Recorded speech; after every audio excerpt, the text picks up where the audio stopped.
Every Thursday evening, I volunteered at the town library, a quaint, two-story building nestled between the old hardware store and a small cafe.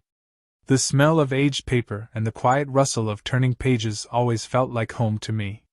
However, there was something unsettling about the library after hours, especially when the lights flickered and the last of the patrons trickled out. This particular Thursday was no different.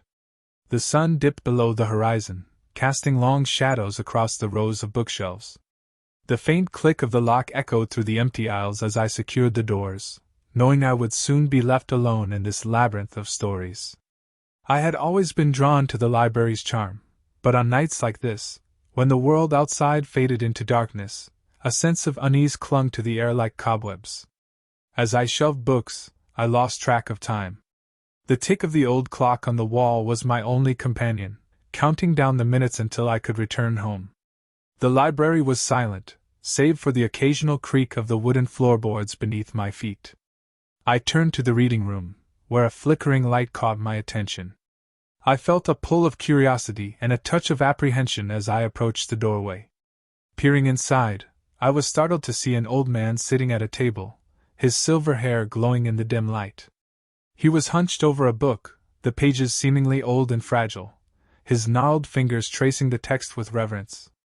I cleared my throat, hoping to break the silence. "Hello?" I called out, but he didn't respond. Perhaps he was hard of hearing, I thought. As I stepped closer, the scent of coffee filled the air, rich and inviting. I glanced down and saw a warm cup resting on the table, steam rising gently into the stillness. I looked back up to speak again, but the man had vanished. There was no trace of him, no shuffling of feet, no soft sound of pages turning. Just the empty table and the cup of coffee, untouched and warm. Confused, I looked around the room, half expecting him to reappear. I could feel my heart quicken, a mix of excitement and fear bubbling within me. Was I imagining things? Had I really seen him? I shook my head, trying to dispel the creeping sensation of dread that settled over me. Maybe I was just tired, I told myself, but deep down, I knew that something was off. After gathering my thoughts, I decided to check the surveillance footage. The small monitor in the back office displayed a grainy view of the library's main floor, its cameras strategically placed to capture any movement. I fast-forwarded to the time I'd seen the old man, heart pounding in my chest as the playback revealed an empty reading room. Panic surged through me. I rewound the footage, staring intently at the screen, willing it to show some sign of his presence. But there was nothing, just me shelving books, the quiet hum of the library, and the flickering lights that had set my nerves on edge. I felt a chill run down my spine. Had I really encountered a ghostly patron, or was it simply my imagination playing tricks on me? My rational mind wanted to dismiss the incident, but a part of me clung to the possibility that there was something more, something lurking in the shadows of the library. The unease settled in as I locked up the office and ventured back into the main area, the light flickering more intensely now. I tried to focus on finishing my work, shelving the last few books while stealing glances toward the reading room. The flickering continued, an erratic strobe that sent my heart racing. I could almost hear whispers in the air, hushed and distant, like echoes of conversations long forgotten. As I rounded a corner, a loud thud broke the silence, echoing through the aisles. I froze, every instinct screaming at me to run. I strained to listen, but all I heard was the sound of my own breathing. Gathering my courage, I approached the source of the noise, a stack of books that had toppled over, the pages splayed open like a giant mouth gasping for air. "Okay, just a little wind or something," I muttered to myself, trying to shake the feeling of dread that clung to me like a shroud. I picked up the books, my hands trembling slightly, and placed them back on the shelf. As I turned to head toward the reading room, I noticed the flickering light had gone out completely, plunging the area into darkness. I cursed under my breath, fumbling for my phone to use as a flashlight. The beams sliced through the darkness, illuminating the rows of books that seemed to loom over me like watchful sentinels. I took a deep breath, steadied my nerves, and made my way to the reading room, driven by an inexplicable need to uncover the truth. Stepping inside, I scanned the room, the silence now deafening. The table where the old man had sat was empty, the coffee cup still warm but now cold to the touch. I felt a shiver run through me as I realized I was alone. A flicker of movement caught my eye, and I turned to see a shadow darting across the corner of the room. "Hello?" I called out, my voice echoing back at me. There was no response, just the soft rustle of paper. The shadows danced, taunting me, and I took a cautious step forward. My heart raced as I scanned the walls, searching for any sign of life. The air grew heavy, thick with an unexplainable tension, as I moved toward the shadow. Just then, the lights flickered back on, illuminating the room in a warm glow. I blinked, adjusting to the brightness, and my heart sank as I saw the old man sitting there again, his face half hidden in the light. "Excuse me?" I ventured, my voice trembling. "Are you all right?" He looked up slowly, and in that moment our eyes met. His gaze was distant, clouded with a sadness I couldn't quite place. "I'm just waiting," he said, his voice raspy, almost a whisper. "Waiting for a story to be told." "Waiting for a story?" I repeated, confused. He nodded, the weight of his gaze penetrating me. "The stories in these books, they hold pieces of the past. I come here to listen, to remember." The air shifted as I processed his words. There was a sadness in him, a longing that resonated with the emptiness I felt in that moment. "What do you remember?" I asked, curiosity overcoming my fear. He smiled faintly, his eyes glistening with unshed tears. "So many things. Stories of love, loss, and regrets. This library holds memories that linger like ghosts." Before I could respond, the lights flickered again, and when they steadied, the old man was gone, leaving behind only the faint scent of coffee and the echoes of his words hanging in the air. I stumbled back, breathless and shaken. The warm cup remained untouched, a stark reminder of what had just occurred. Had I truly spoken with a ghost, or was my mind playing tricks on me in the dim light? I couldn't shake the feeling that I had touched something real, something deeper than mere shadows. The following weeks blurred into one another, and every Thursday I returned to the library, hoping to encounter the old man again. I would watch the reading room, waiting for the flicker of light that signaled his presence. I learned to listen closely, to pay attention to the whispers that filled the air, each story begging to be heard. But as the weeks passed, he never returned. I would often sit alone in the reading room, sipping my own cup of coffee, staring at the empty seat across from me. The warmth of his presence lingered, but the seat remained vacant. Then, one evening, as I shelved the last of the books, I noticed the flickering light again. My heart raced as I made my way to the reading room, filled with hope and fear. The light sputtered to life, illuminating the table where the old man had once sat. But as I entered the room, the sight that greeted me sent chills down my spine. The table was set, a pristine white cloth draped over it, and the warm cup of coffee sat steaming in the center, as if waiting for a guest. I glanced around, heart pounding, desperately searching for any sign of the old man. "Is anyone here?" I called, my voice trembling. Silence enveloped me, heavy and suffocating. I reached out to touch the cup, my fingers brushing the warm ceramic. It felt like a connection to the man who had vanished into thin air, a reminder of the stories he had shared. But as I stood there, a whisper tickled my ear, a soft murmur that echoed through the quiet room. "Tell my story," it urged, a voice both familiar and haunting. I stumbled back, my heart racing. I knew in that moment I was meant to listen, to share the tales that lingered in the library's shadows. The flickering light danced above me, and I felt an overwhelming sense of purpose wash over me. Every Thursday after that, I took my place at the table, determined to give voice to the stories hidden within the pages of the library. The old man may have vanished, but his spirit remained, woven into the fabric of the place I cherished. And I realized that even in the stillness of the library, the echoes of stories long forgotten still resonated, waiting for someone to uncover them. I began to bring a notebook with me, jotting down the whispers and fragments of stories that seemed to emerge from the very walls of the library. Each week, I would sit at the table, a steaming cup of coffee in front of me, and channel the tales that needed telling. I poured my heart into those pages, imagining the old man's approval with every word I wrote. As autumn settled over the town, the library became my refuge, a sanctuary filled with the warmth of stories and the hushed reverence of the past. I felt a kinship with the old man, a bond formed through shared words and silent understanding.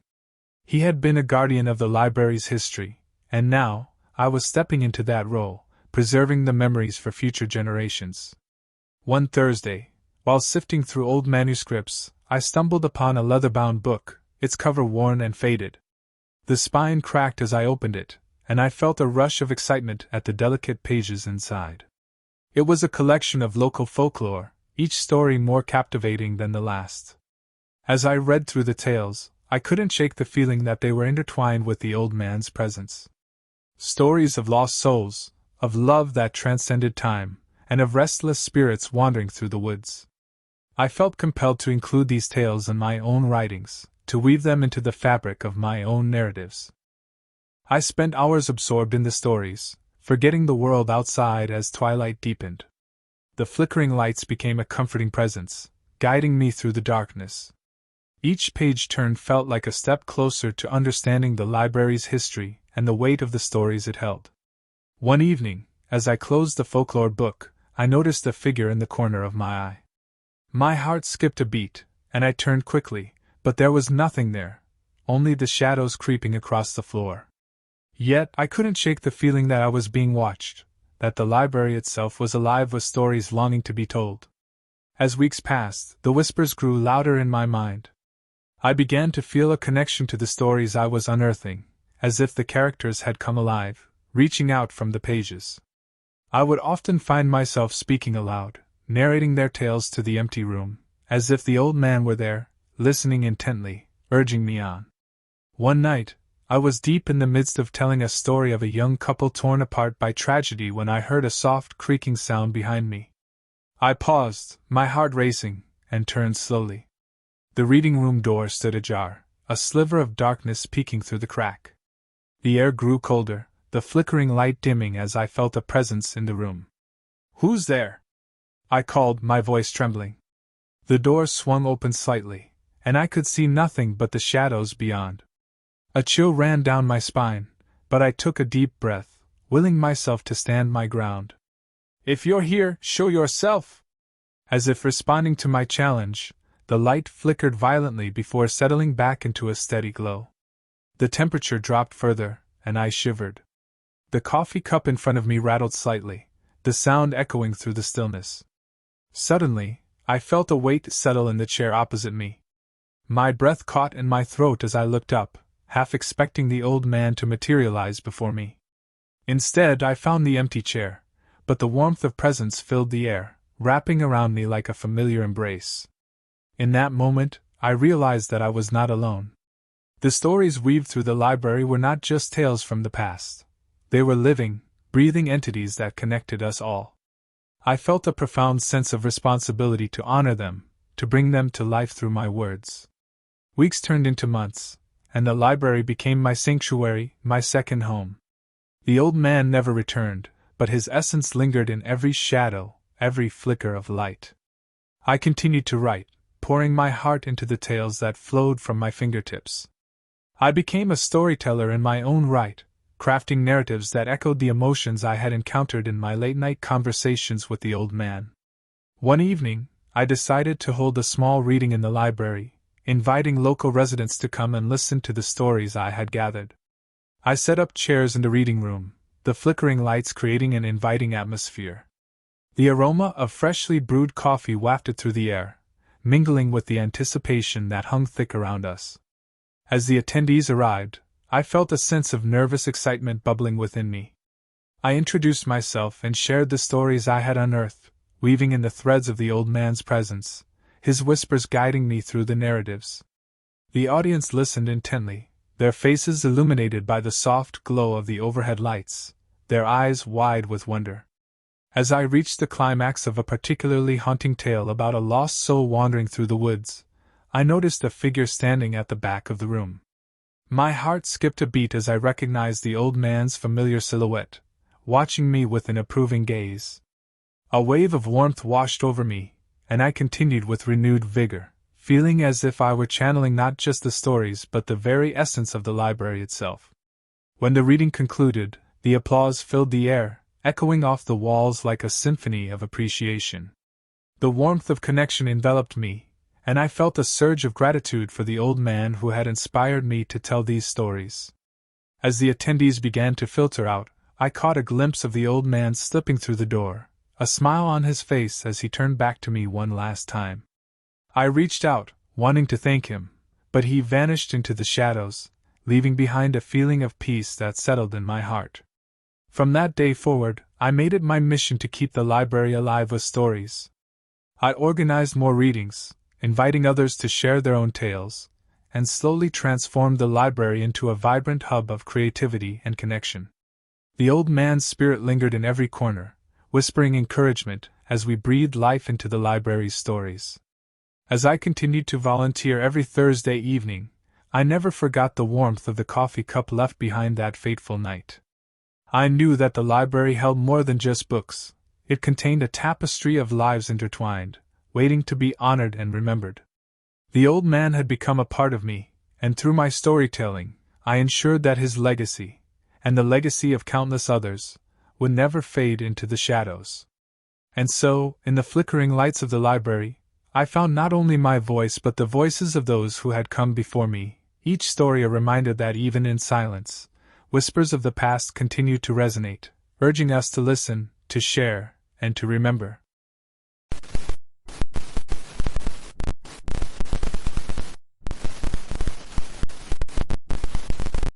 As a student cramming for finals, the library became my refuge. I had my favorite corner, quiet, with a perfect view of the entrance, where I could keep an eye on the world while buried in textbooks and notes. The library had a calming atmosphere, its hushed whispers and the smell of old pages creating a cocoon of focus. But it also had its own mysteries.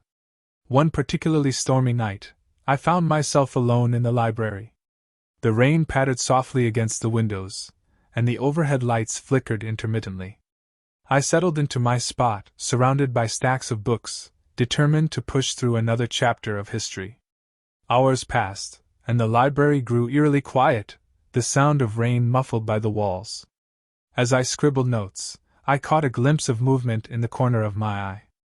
I looked up to see a man in a brown coat, his back facing me, sitting at one of the tables. He was hunched over, his head bowed as if deeply engrossed in a book. Something about him seemed off, though. He hadn't turned a page in the time I had been watching him.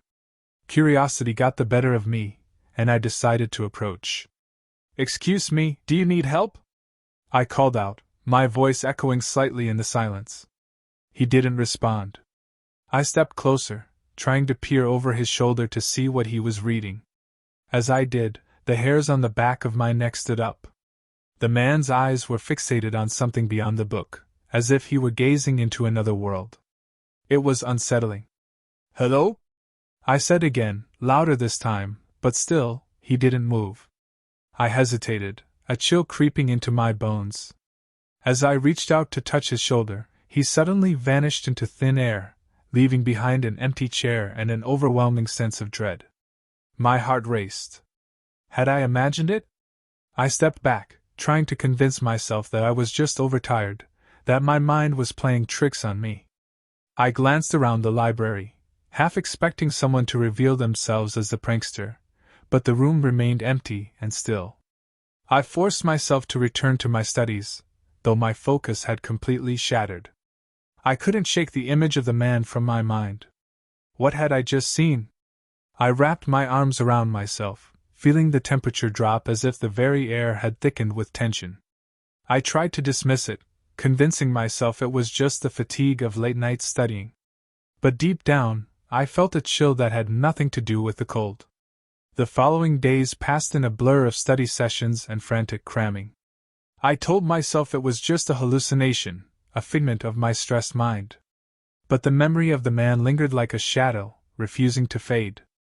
On my next visit to the library, I found myself at the desk, chatting with the head librarian, Mrs. Thompson. She had been there forever, her gray hair framing her kind face, and she always seemed to know the library's every story. Mrs. Thompson, I began hesitantly. I had an experience here the other night.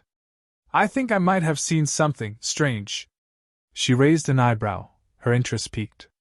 Strange? In this library? Go on. I recounted the incident, my voice trembling slightly as I described the man in the brown coat. Her expression shifted from curiosity to concern, and she leaned closer, lowering her voice. You're not the first to mention him.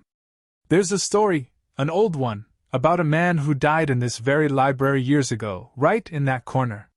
What? I felt my heart race. You mean he died here? Yes. He was a regular patron, often seen reading the same book for hours. One evening, he just slumped over and never got up. They say he loved this place, and his spirit might still linger here. A shiver ran down my spine. I thought back to the man's vacant gaze, the way he had seemed to be lost in another world. Do you think I saw him? I whispered, half in disbelief, half in terror. People have reported seeing him, yes. Some say he's harmless, just a reminder of the love of books. Others have felt an ominous presence when he's around.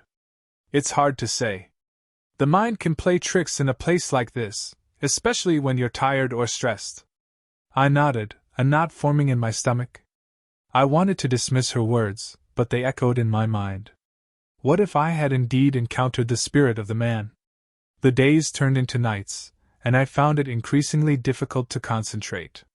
The library, once my sanctuary, became a source of dread. I avoided my usual corner, opting for a table in a well-lit area instead. But the thought of the man lingered like a dark cloud.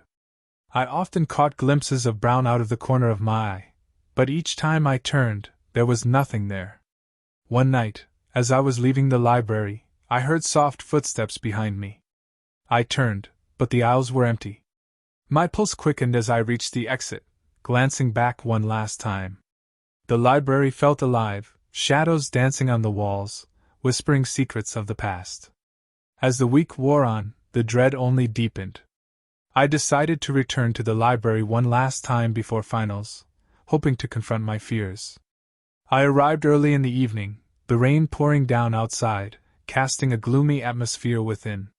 The library was quieter than usual, the only sound being the soft rustle of pages turning and the occasional creak of the building settling. I steeled myself and made my way to the corner where I had first seen the man. The table was empty, and I took a seat, determined to face whatever haunted this place. I pulled out my notes, attempting to focus on my studies, but my mind kept wandering to the story I had learned from Mrs. Thompson.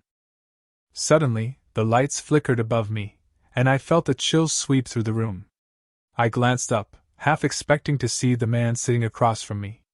Instead, I was met with the familiar emptiness of the table. Just as I was about to convince myself to leave, I heard a faint whisper, barely audible over the sound of rain. Help me! I froze, my breath hitching in my throat. I strained to listen, and the whisper came again, clearer this time. Help me! My heart pounded as I looked around, half expecting someone to be playing a cruel joke. But the library remained silent, save for the sound of my own breathing.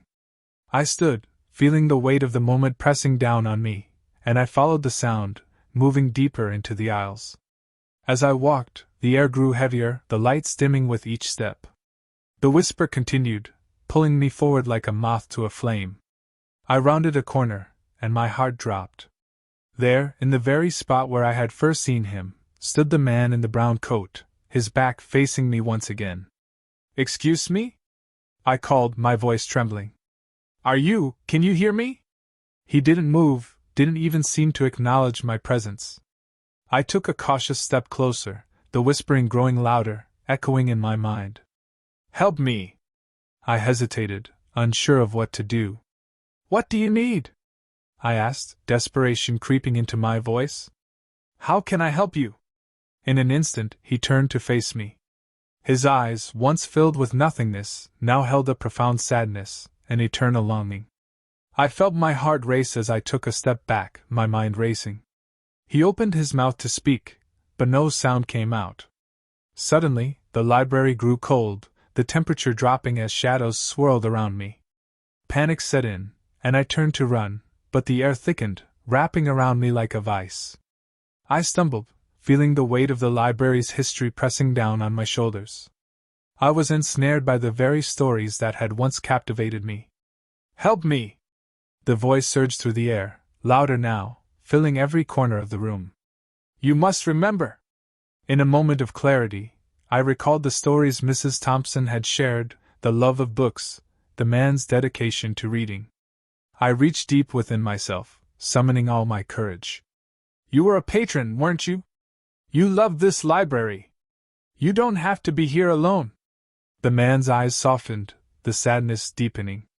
"Remember," he whispered, the weight of his voice echoing through the stillness. With that, a surge of warmth flooded the room, breaking the cold grip that had held me captive. The shadows receded, and I felt a sudden rush of understanding. He didn't want to be forgotten. He wanted his love for the library to be remembered. "I will remember!" I shouted, tears pricking at the corners of my eyes. "I promise!" In that instant, the man began to fade, the weight of his presence lifting as a serene expression crossed his face. "Thank you?" he whispered, his voice barely a breath as he vanished completely. The library returned to its stillness, the air warm once more. I stood there, breathless, the echoes of the past fading away but leaving behind a sense of peace. I felt the library's history surge through me, intertwining with my own experience. The following days felt different. I returned to the library, not with fear but with reverence. The place that had once seemed haunted now felt alive with stories waiting to be discovered.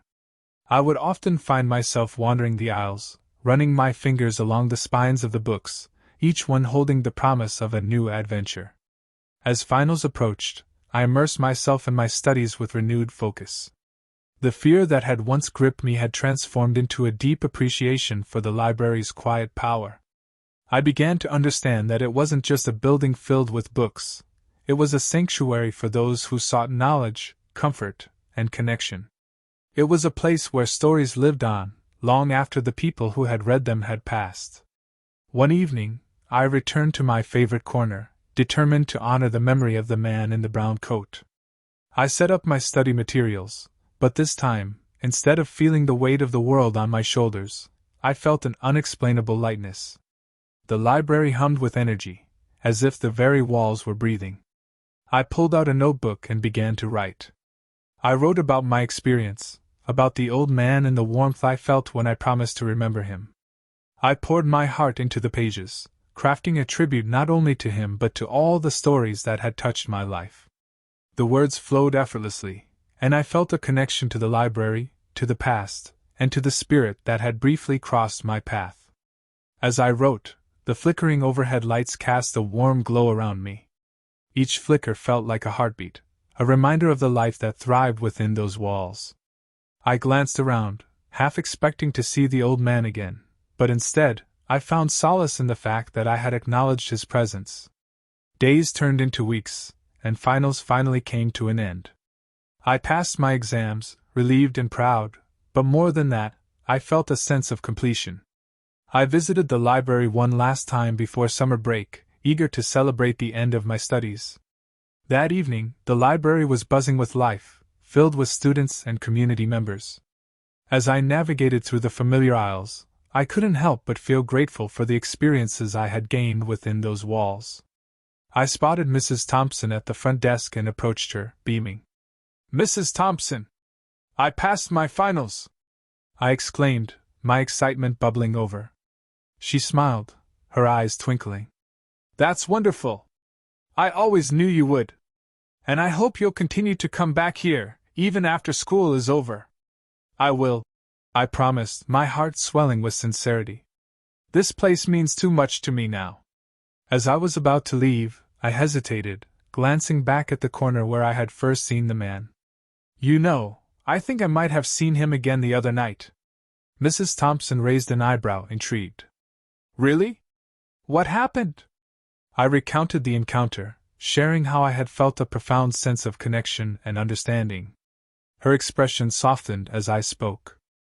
"Many people have had experiences like yours.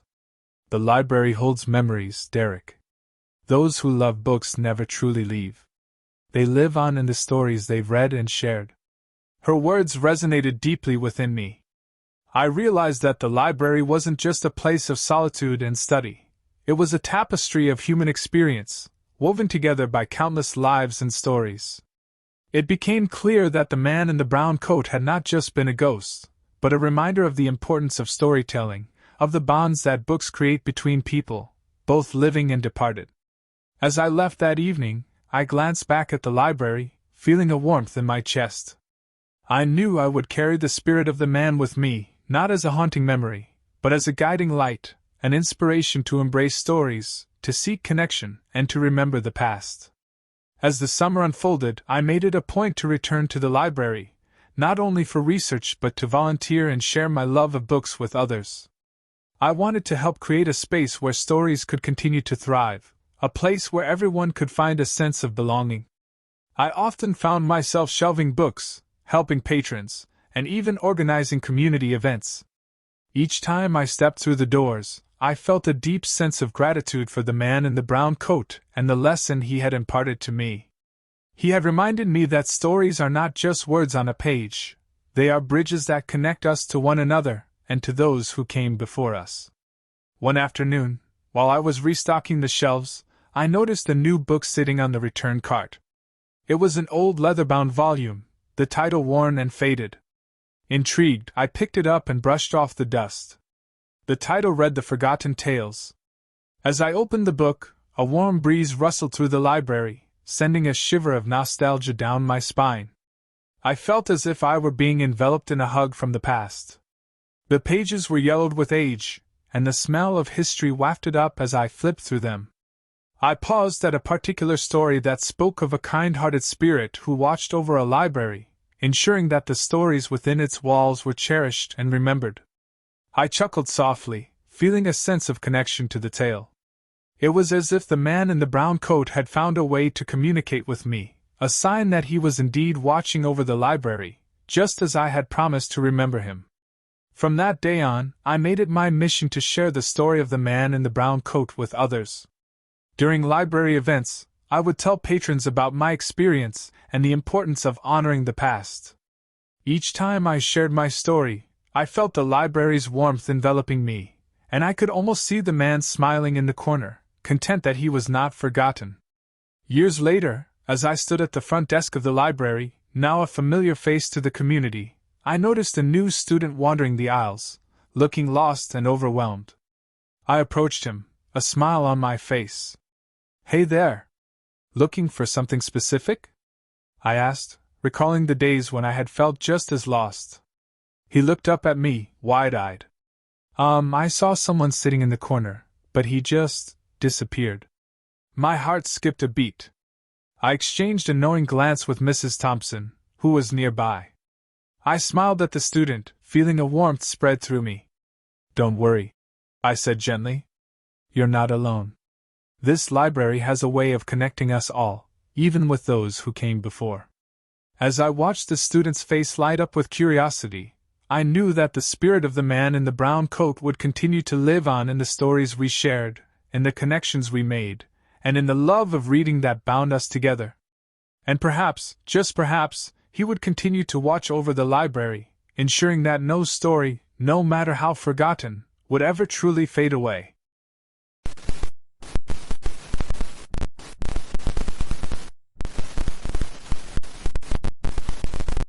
Growing up in Tucson, Arizona, I always thought our city was one of those places where nothing truly bad happened. Sure, it was hot, sometimes unbearably so, and we had our fair share of crime, but it was never anything that couldn't be handled. That all changed last summer. I was in my second year of college, attending the University of Arizona. Summer classes were in full swing, and I had just finished a brutal final exam in my psychology course. To celebrate, my best friend Jenna Parker and I decided to meet up for lunch at our favorite cafe near campus. Jenna and I had been friends since high school, and we'd managed to stay close, even with our busy schedules. She was the kind of person everyone loved, outgoing, funny, and always up for an adventure. That day, We sat outside at the cafe, sipping iced coffees and talking about our upcoming plans. Jenna had just started a new job as a barista at a coffee shop downtown, and she was excited about saving up for a trip to California. We laughed and joked, and I remember thinking how happy she seemed.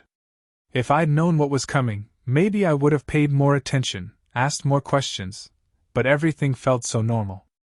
After lunch, Jenna said she needed to head downtown for a quick errand before her evening shift. We hugged goodbye, and I watched her walk toward her car, never thinking it would be the last time I'd see her. That night, around 9 p.m., I got a call from Jenna's mom, asking if I had heard from her. She hadn't shown up for her shift at the coffee shop, and her phone was going straight to voicemail. At first, I wasn't too worried. Jenna was independent, and it wouldn't have been the first time she ditched work to do something spontaneous. But as the hours passed, and still no one had heard from her, my concern grew. By the next morning, her mom had called the police. A missing persons report was filed, and suddenly, the world felt like it had flipped upside down. I kept telling myself that Jenna was fine, that she'd just gone off on one of her adventures and would come back with some wild story. But as the days dragged on with no word from her, my optimism faded. Tucson isn't a huge city, so when something like this happens, it spreads quickly. Flyers with Jenna's picture were posted all over town, and her story was covered by the local news. The police were investigating, but they didn't have much to go on. She had vanished without a trace. About a week into the search, I started having nightmares. They weren't about Jenna specifically, but they were dark and unsettling, filled with shadows and the feeling of being watched. I would wake up in a cold sweat, heart pounding, and the feeling of dread would follow me throughout the day. It was as if my body knew something terrible had happened before my mind could fully process it.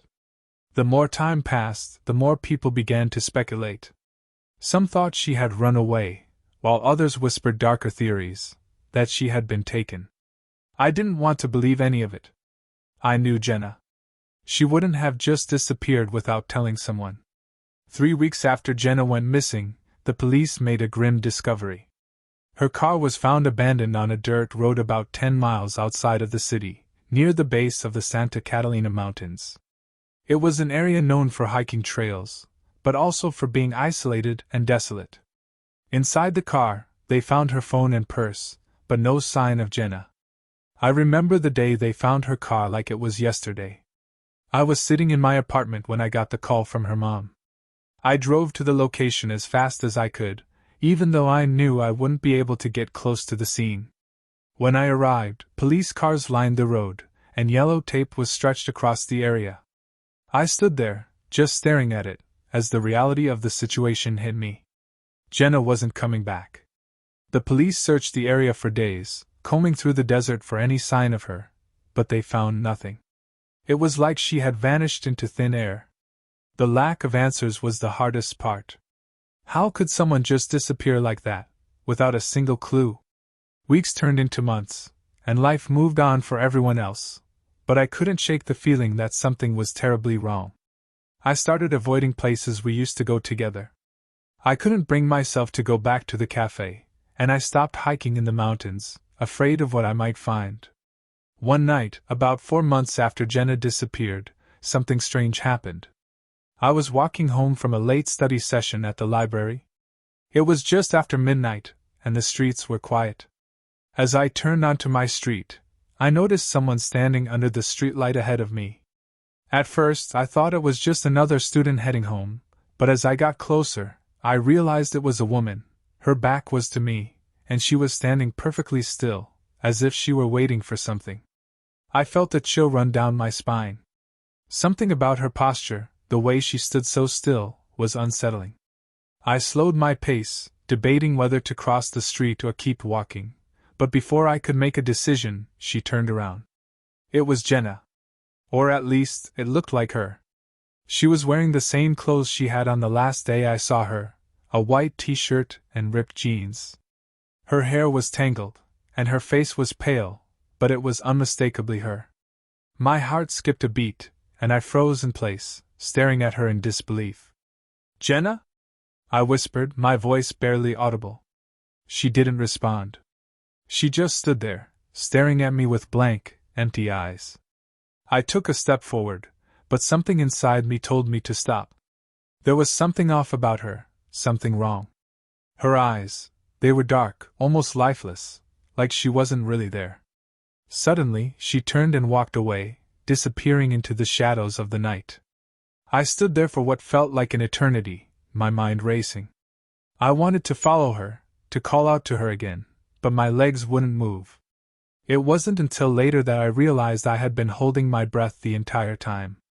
When I finally made it back to my apartment, I collapsed onto the couch, shaking. What had I just seen? Was it really Jenna, or was my mind playing tricks on me? I didn't sleep at all that night, replaying the encounter over and over in my head. The next morning, I called the police and told them what had happened. They asked me if I had been drinking or if I was under a lot of stress, typical questions when they don't believe you. But I knew what I had seen. It was Jenna. For weeks after that, I kept expecting to see her again. I would walk the same route home at night, hoping for another glimpse of her, but she never appeared. It was as if she had vanished all over again. To this day, I don't know if what I saw was real. Jenna's case remains unsolved, and there are no new leads. Some nights, when the air is still and the streets are quiet, I think about that moment under the streetlight and wonder if she's still out there, somewhere in the shadows, waiting for me to find her.